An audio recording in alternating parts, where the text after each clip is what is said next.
हे गोती लो तमे गोती लो गोती लो गोती लो तमे गोती लो गोती लो।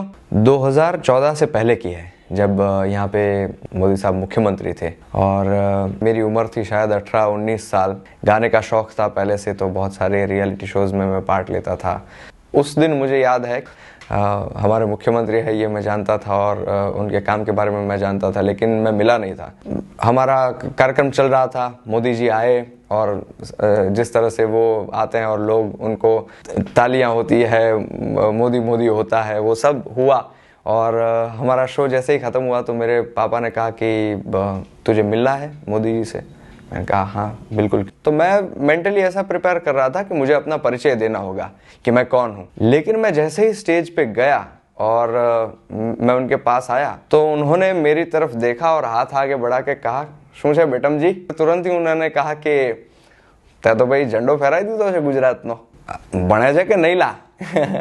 उनकी एक फनी स्टाइल में उन्होंने कहा कि पढ़ता है कि नहीं। उनका एक एम है, एक ध्येय है कि भारत को एक स्थान उन्हें दिलाना है।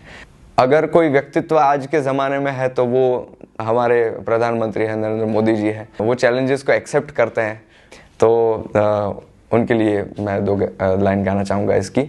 किनारे तो खाली पड़े नानी नानी पगली ने, नाना एवा सपनानी रेत वाળી ढगली ने, तोफानो तराप मारे हले साओ हाफी जाए तोय जेनी हिम्मत अने हाम नहीं हाफे, एवो खारवो खलासी एवो हाडनो प्रवासी, एवो खारवो खलासी एवो हाडनो प्रवासी, गोती लो गोती लो गोती लो गोती लो गोती लो। तो ये जो विजन उनके पास है वो बहुत बढ़िया है कि रण तो है, चलिए अब क्या करेंगे, लेकिन वो रणोत्सव शुरू करना, लोग पूरे भारत में से पूरे विश्व में से वहाँ आए और कच्छ के साथ जुड़े, कच्छ की संस्कृति के साथ जुड़े। मोदी जी का ये जो थॉट है रण उत्सव का और रण को हाईलाइट करने का, ये उसके पीछे एक बहुत बड़ा जिसे कहते हैं ना फोर्स है। इस समय एक भारत श्रेष्ठ भारत का नारा, मेरे पास मेरा संगीत था तो मैंने अपने संगीत के माध्यम से एक भारत श्रेष्ठ भारत को इस नारे को लोगों तक पहुंचाने का काम किया।